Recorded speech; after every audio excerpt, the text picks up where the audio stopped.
Hello everyone and welcome back to the channel. My name is Gonzii and today we are back with another casual geographic video, bro. But before we start, please do me a huge favor. Hit that like button and subscribe to the channel already, man. It helps tremendously. It tells the algorithm they will enjoy my content and then the algo pushes the content to other people. So without further ado, let's get this thing, man. Why you owe people afraid of butterflies an apology, bro? Let's go. Everything in order. Plenty of animals have pretty privilege, and no other animal has ridden that train further than a gutterfly. I did not misspeak. This halo effect insect is an abomination with wings, and if that offends you, you could die in a field today. Corpse still warm. Last thing you might see is a bloodthirsty butterfly swarm. Many butterflies drink blood, among other things. Butterflies will do this thing called mud puddling, and essentially, it's using that built-in straw called a proboscis to suck the juices out of organic matter to farm free nutrients. Trench flies usually get it out the mud, but they'll also suck on rotting plants, feces, and dead bodies. Ew. You don't even have to die. If you pull over to the side of the road to relieve yourself and come back hours later, you may find a flutter of fiends feeding on your urine. See, now you thought they just use flowers as fuel, and that is true. The problem is just a diet of sugar water would leave butterflies without key minerals they need. One of those minerals is sodium, and they'll go to extreme lengths to secure it, even irritating the eyes of reptiles to drink tears. Crocodile tears have use to someone. Of course, butterflies taste through receptors on their feet, so one landing on you doesn't make you a Disney princess. It makes you a sodium-seasoned rest stop for a flamboyant fly that's just using you until it gets what it wants and moves on to the next mark. Because butterflies are boys with wings, and that is not a joke, because their mating behavior is out of pocket for something with its PR, but one thing at a time, we'll get to that. But the only thing more questionable than what some butterflies eat. Bro, I saw this documentary once about a butterfly species, yeah, that on top of their wings, there's like a snake head. And that's how they hide themselves in the environment, bro. They have on each wing they look like snake heads, the spots they have. It's what some people will do to find them. Heads. The purple emperor is a beautiful, ooh, that's beautiful. To any entomophile. It's also a death merchant that avoids flowers, instead preferring rotting animal flesh and fecal waste. That hasn't stopped folks from seeking out this corpse fly, and here are some of the things people have used to attract them. Rotting fish, fermented shrimp paste, stinking bishop cheese, dog poop, roadkill, fairy goose diapers, and in one case, a trailer of pig poop. According to longtime enthusiasts, one of the biggest turn-ons for a purple emperor is urine-soaked fox poop. I don't think that's a coincidence, because not only are butterflies fine to mine for liquid gold, science says they might prefer the pee of carnivores, specifically mountain lions, to that of humans or cows. So when you say they prefer cougar pee, we're talking about in more ways than just cloudy with a chance of storming Daniels. But butterflies are opportunists that'll take them from anywhere, and Russian experiments have shown that vampire moths, yeah, them's a thing, are able to use hook-shaped tongues to drill through human skin and feed on the blood. But that was just an experiment. To you watching this, a vampire moth is no risk that we know of. That being said, butterflies are not what you think they are, and the more you learn about them, the more you understand why SpongeBob turned his town into an Avengers end credit after experiencing its mugshot once. The funniest part is, the close-up they crashed out over was actually a horsefly, probably because they knew an actual butterfly would have ruined the animal for an entire generation. Because like I said, no animal has had better PR than a mosquito in drag. In fact, even their name might be a cover-up. A popular theory is that their original name was actually Flutterby, and the global game of telephone ended predictably. It's much more likely that it came from the Dutch word butterscheiter, or butter because apparently a butterfly bowel movement looks like a brick of butter. That makes sense, though. It's not 100% confirmed, but believing otherwise goes against my narrative, so I'm a disregard. Insane intro aside, what is it that makes a butterfly? Because I wasn't kidding. If you're like me, butterflies are not what you think.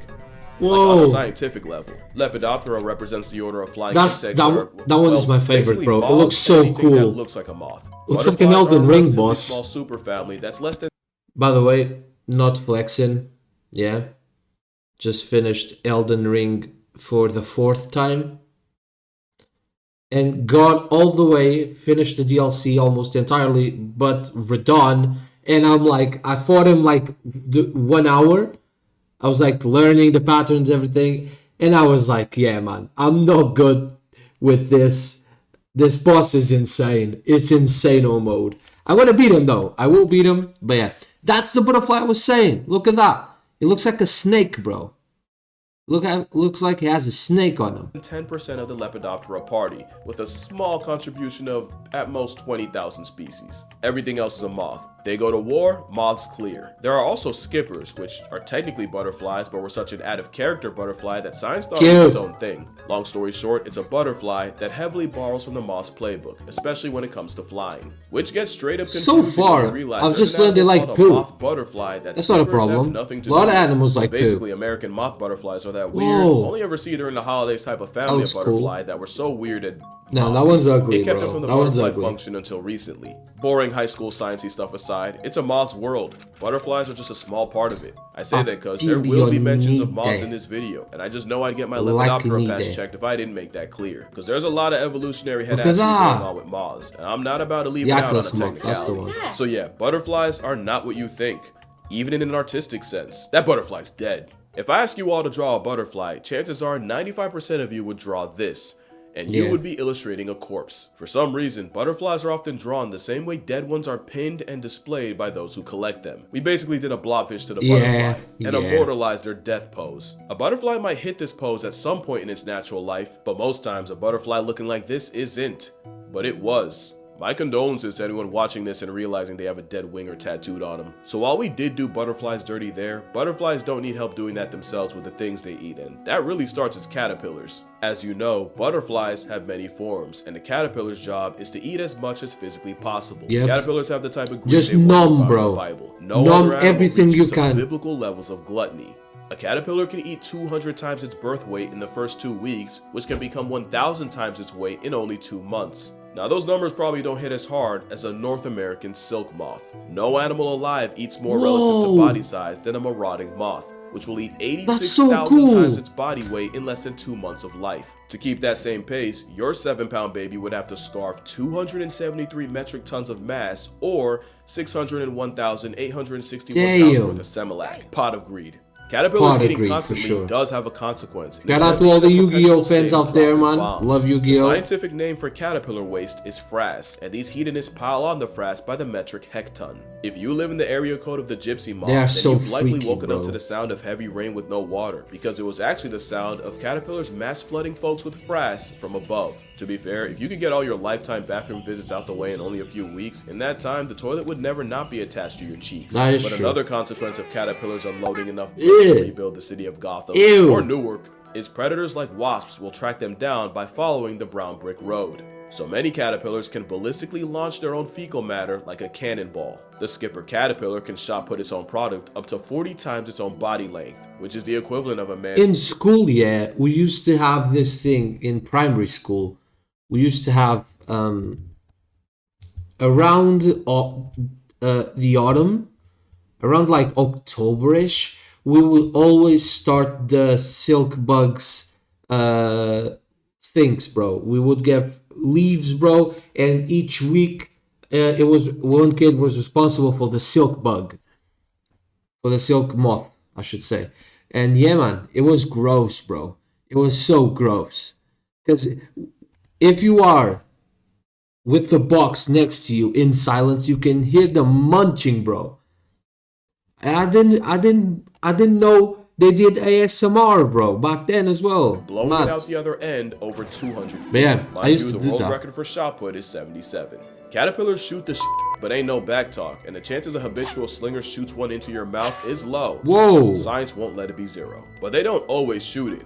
Only because caterpillars will also use their poop to manipulate the very plants they eat. Plants don't just get munched on all day and just take it. They'll produce chemicals to repel plant predators like caterpillars. Not only that, but those chemicals are like a cry for help, where one plant being eaten can warn others with its aromatic alarm bell. Look at that, bro. That's insane it can to only watch. react to one threat at once, and the armyworm caterpillar exploits this by dropping deuces that tricks the plant into thinking it's being attacked by a fungal infection. The plant can only deal with one problem at a time, and while it's crashing out trying to fight a fungus that isn't there, the armyworm has free reign to eat it along with any other plant taking a cue. Nah, that looks like a slug, bro. The plant's get back is devious. Ew. Some plants can release a chemical that turns caterpillars into cannibals. Apparently, methyl jasmonate is such an insult to a caterpillar's palate that when plants would produce it as a defense, the caterpillars decided they'd rather eat each other instead. Simply not eating is not an option, and the moment a plant becomes less palatable is the moment you see a bunch of sandworms start ripping into each other. Although in the plant's defense, caterpillars don't need much to turn on each other, and the moment caterpillars realize there isn't enough milkweed to go around, they'll start aggressively headbutting each other to steal food. So caterpillars don't always choose violence. Just doing this with unless bro. it's food. Then Bang. the bookworm's ready for war. But the reason the hungry caterpillar is more of a curse than a kid's book is because they'll Nah, need that all one's that ugly, energy bro. for metamorphosis. And if the end game of that wasn't a butterfly, we'd probably Ew. look at the process differently. Looks You know like it an starts alien. when hell freezes over and the caterpillar does something wildly out of character. It stops eating. If you Yeah. keep watching, you'll witness the caterpillar split its skin Forming and the then pull its flesh cocoon. suit down and then writhe around like a foot trying to emancipate itself from a gym sock until the skin suit falls and reveals a gooey casing called the chrysalis. So a quick rundown. The chrysalis is the shell booger the switch up happens in. Pupa usually refers to the life stage this happens in, and the cocoon you may remember hearing about are the silk cases many moths will make as a chrysalis Yeah. substitute. Some moths don't cocoon, but no butterfly does. It was these Now, the ones, process bro. of It was these metamorphosis is ones. It was these ones still. It was these ones, bro, that we had in Some school. moths don't These ones cocoon, with the but yellow no thing, butterfly yeah. does. It was these now, ones, the process of They were metamorphosis cute. is beautiful and has also been associated with rebirth. It might be associated with something else if nature removed the Whoa, modesty chamber that's and let awesome. you see what actually happens. Inside the chrysalis, the caterpillar releases enzymes to dissolve its tissues, basically digesting itself into almost soup. If you cut the chrysalis, a mess of caterpillar slushy would spill out. The only things that don't turn into Shrekfest are imaginal discs, and what they are is basically whatever they need to be. They're like the blueprint to their adult life, with discs for every butterfly body part like wings, eyes, antennae, and they lay dormant in the constantly eating caterpillar like a sleeper cell. The only thing stopping it okay. from activating is the Look at juvenile that. hormone in the caterpillar, and the same way neutering neophytes kept castratos sounding young, the hormone Peter Pans the caterpillar and keeps them young so they can keep eating like nature's favorite feedie. Once the hormone drops, the caterpillar pupates, and those sleeper cell imaginal discs use the protein-fueled former caterpillar to fuel rapid cell division. The process isn't one-to-one for every caterpillar, but that's pretty much the spark notes. Monarch butterflies occupy a chrysalis anywhere from 10 to 14 days. Some, like desert orange tips, will wait years, some say even close to a decade, for the right Damn. conditions to pop out. Another fact is that adult butterflies can remember part of their lives as caterpillars, even Wow. with their time as butterfly broth in between. Science shows that caterpillars conditioned to avoid certain smells through electrical shocks go on to That's show the same crazy. discernment as flying adults. I feel like that's way cooler than people give credit for, but it's also possible they do remember their past lives of greed, which might be why many moths don't have mouths. Bro, I altogether. love that moth. that's I a want joke, one. man. Well, not the no mouth thing. The Luna moth is only alive for as long as its caterpillar Wow. passed 8 for. But the reason is because the beautiful, same way a man. caterpillar's job is only to eat, once they can fly, their main priority is getting laid. Flutterbys have one job, and it's to mate, and some moths take the sentiment literally. Because a closed mouth won't get fed, but no mouth might get oh, my bad, I mean her abdomen. Touching abdomens is how butterflies mate, and the process is much less innocent than you want to believe. Yeah, it's about that time. Almost every messed up thing about butterflies comes down to them catching a date. Butterflies will use several factor authentication like sound, color, even flight patterns to choose a mate, but the real secret sauce are pheromones. Males use pheromones like a calling card, and many moths and butterflies have a hair pencil to help get the message out further. Also called the coromata, it's a scent organ that inflates and fans out pheromones to anyone who might be interested. And with over 180,000 species of moths and not moths, someone was bound to take it too far. And Creatinos Genghis shows you just how Damn. far love makes some guys go. If it's any solace, a horny male moth can't fly with its coromata out. Life finds a way.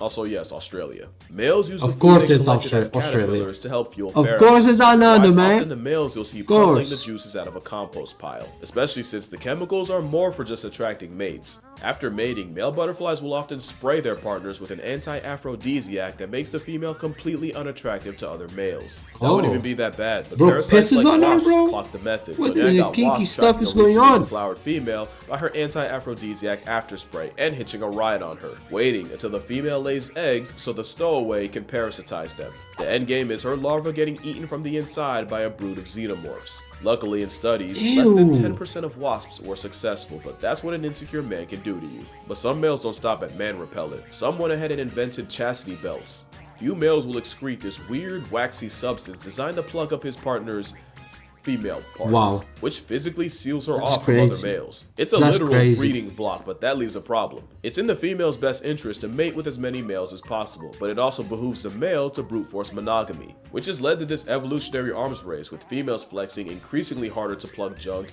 and males producing even more blobs of scabby petroleum jelly. But that is far from the most felonious way males buff their chances. Some people have experienced the rare occurrence of 2 butterflies in one chrysalis.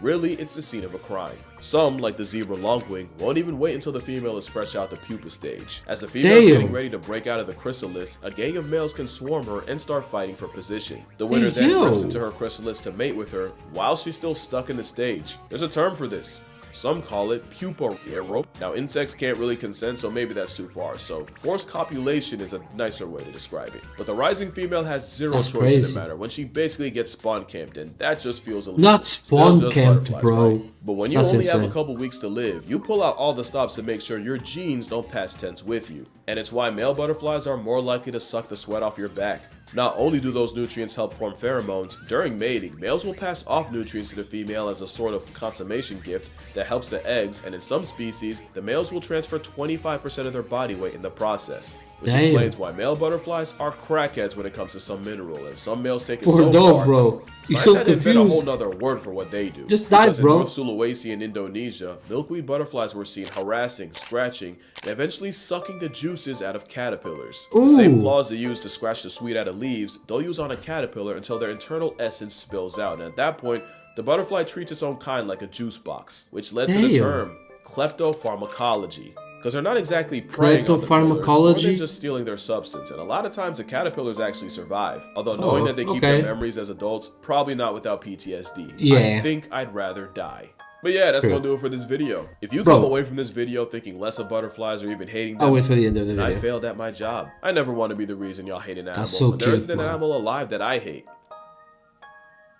There's no cutaway. I meant that. The butterfly didn't ask to be put on a pedestal. If learning more about them ruins them, that is a failure of your own expectations. And to steal a line from friend of the channel, Hank Green, butterflies aren't here to please us. Their beauty is an accident, and we are merely spectators. Especially when the monarch population is down 99%. That's the scariest thing about them. Also, I want to thank y'all so much for 4 million subscribers. I've said it before, but y'all have changed the trajectory of my life in ways you cannot even begin to imagine. I got a lot more stuff planned. Shout out to Goats. I did not forget the checks my big mouth wrote this year. But for now, as a thank you, I'll be doing a video on whatever the top comment says. Within reason. Within reason. Anyway, been a minute since I said this, but drink water, hug your mother, save the butterflies, fam. Lots too. And I'ma see y'all in the next one. Probably the last one of this year, to be honest. Bro, can you imagine, if just by chance humans had to suck blood out of you, bro, to get the juice, bro? Oh, it would be so traumatic. Nah, man. I'm good. I'm not a butterfly or a moth, bro. But yeah, guys, thank you so much for watching the video, man. Hope you guys enjoyed as much as I did. Shout out to Geographic, homie stays the GOAT. And as always, all glory to Jesus Christ. And I'll see you guys in the next one. Goodbye.